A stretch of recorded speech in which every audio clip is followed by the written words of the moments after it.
There are people who ache for connection yet dissolve every bond before it deepens. They long to be seen yet vanish the moment someone comes too close. It isn't cruelty, it isn't indifference. It's something far more human, a quiet terror dressed as independence, a wound disguised as strength. They push away not because they don't care, but because caring has become unbearable. This is the psychology of those who retreat into loneliness, not out of choice, but out of survival. To understand them is to glimpse the hidden architecture of fear, the way love can feel like danger, and closeness like suffocation. This is their story, and perhaps, in some quiet corner, it is also yours. They tell you they're fine alone, they say they prefer it, and maybe they believe it. But watch closely the way their voice softens when someone asks how they really are, the hesitation before they deflect, the flicker of longing quickly smothered by a joke or a subject change. They are not cold, they are careful. They have learned that wanting someone is the first step toward losing them, and so they've trained themselves not to want at all, or rather, to want quietly, privately, in a place no one else can reach. This is the paradox that defines them. They crave intimacy but construct elaborate defenses against it. They dream of being understood, while ensuring no one gets close enough to try. It's not logical. It's survival instinct turned inward, a nervous system convinced that closeness is a prelude to pain, so they create distance preemptively. They leave before they're left. They hurt others gently, strategically, to avoid being hurt themselves. And in doing so, they fulfill their deepest fear, that they will always be alone. Yet beneath the walls and the withdrawal lies something achingly human. A child who once reached out and found no one there. A heart that opened and was met with silence, or worse, with harm. They are not broken, they are adapted. They have simply learned the wrong lesson that love is conditional, that closeness is dangerous, that the safest place is just out of reach. And so they hover at the edges of connection, never fully in, never fully out, caught in the exhausting space between longing and fear. It begins long before they realize it. In a moment so small it might seem forgettable. A parent too tired to listen, a need expressed and ignored, a hand-reaching connection, belonging. The simple, profound grace of letting someone in and discovering that the world does not end. It begins, out into empty air.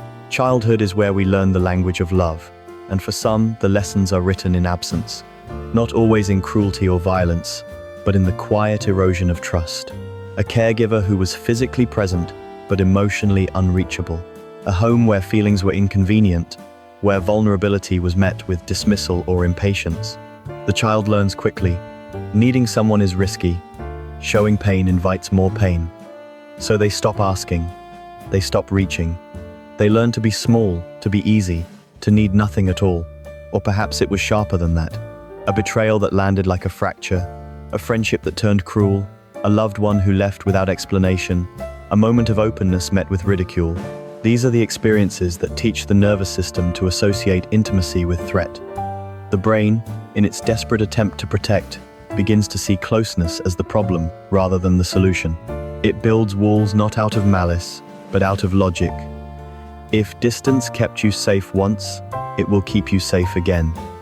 And so the pattern is born. What began as a survival strategy in childhood becomes a reflex in adulthood, activated automatically whenever someone gets too near. But here is the tragedy. The very thing that once protected them now isolates them. The walls that kept out harm also kept out love.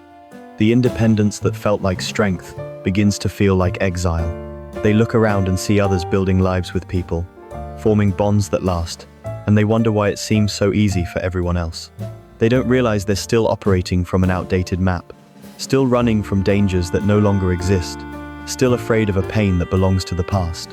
The wound has healed over, but the fear remains, guiding every choice, shaping every relationship, whispering the same old warning, don't get too close. The body remembers what the mind tries to forget. When someone who pushes people away feels another person drawing near, their nervous system doesn't register safety, it registers threat. The amygdala, that ancient alarm system deep in the brain, lights up as if preparing for danger. Heart rate increases, muscles tense.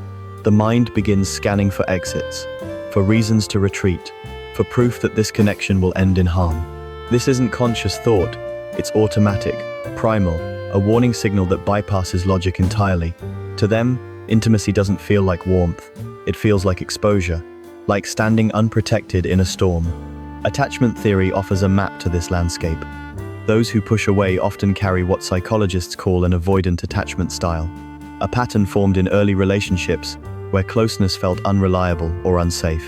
As children, they learned that depending on others led to disappointment, so they adapted by becoming excessively self-reliant. They learned to soothe themselves, to expect nothing, to view emotional needs as burdens.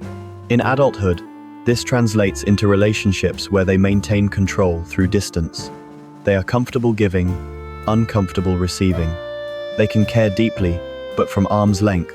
The moment someone wants more time, more vulnerability, more commitment, the alarm sounds, and they pull away. Vulnerability, to them, is not an act of courage, it is an act of recklessness. Neuroscience shows that for people with this pattern, the anticipation of emotional pain activates the same brain regions as physical pain. To open up, to let someone see the raw and undefended parts of themselves, feels genuinely dangerous. So they protect themselves the only way they know how, by leaving first, by keeping secrets, by ensuring that no one ever holds enough of them to cause real damage. It's not that they don't want connection, it's that connection feels like handing someone a weapon and hoping they won't use it.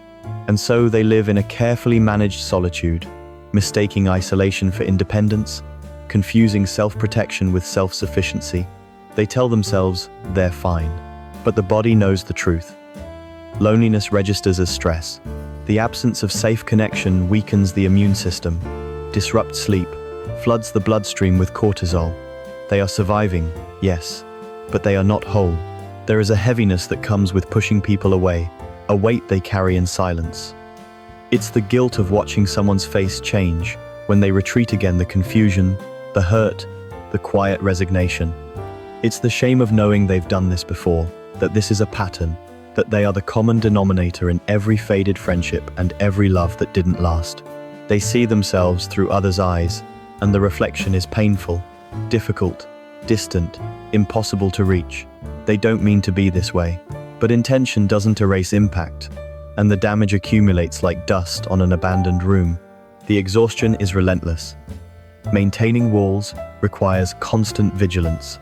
They must monitor every conversation for signs of deepening attachment, must calibrate their responses to keep people interested but not too close, must perform connection without ever fully surrendering to it. It's a dance of approach and retreat, and it drains them. They long for ease, for relationships that don't feel like strategy, for the simple relief of being known. But the moment someone reaches that threshold, the panic sets in, and they sabotage. They pick fights over nothing. They go silent without explanation. They find flaws in perfectly good people and use those flaws as justification to leave. It's not cruel, it's compulsion, a reflex they can't seem to override.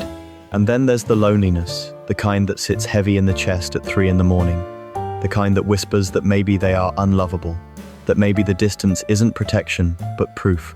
They watch others build families, celebrate anniversaries, lean on friends in crisis, and they feel like spectators to a life they're not allowed to have. Not because the world has rejected them, but because they've rejected the world first. They've chosen safety over connection so many times that now safety feels like a cage.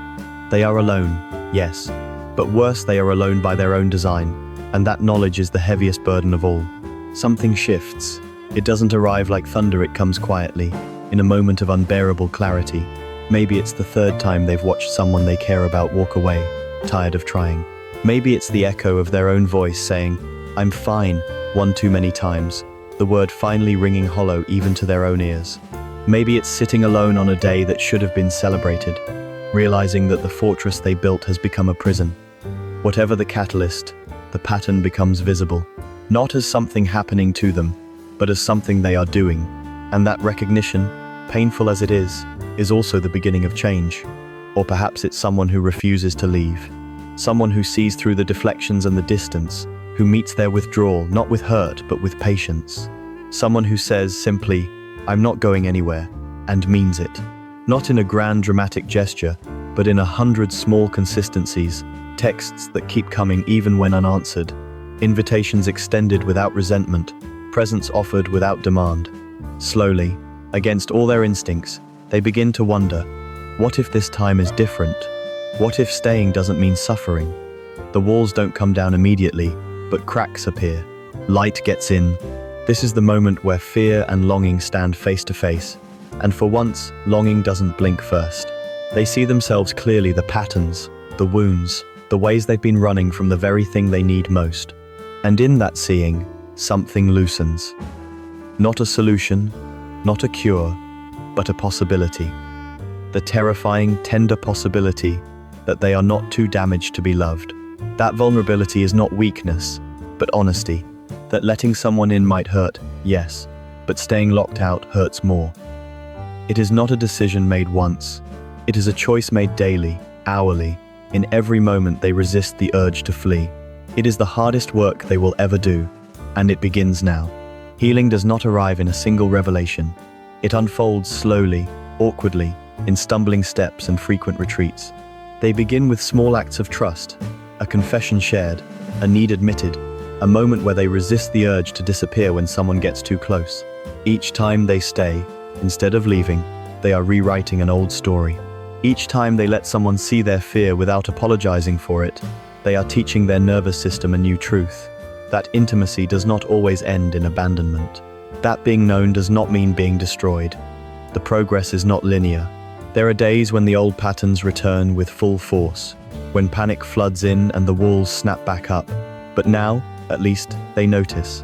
They can name what's happening, and naming it gives them a choice. They learn that vulnerability is not about exposing every wound to every person. It's about discernment, choosing safe people and letting them get closer, bit by bit.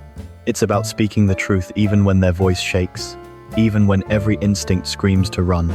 They practice receiving care without immediately deflecting it, without turning it into a joke or insisting they're fine. They let someone cook them dinner. They ask for help and accept it. They say, "I miss you," without immediately following it with distance. These are radical acts for someone who has spent years equating need with danger. And each one is a quiet rebellion against the fear that has ruled them. The relationship with themselves begins to shift too. They stop seeing their need for connection as weakness and start recognizing it as deeply, essentially human.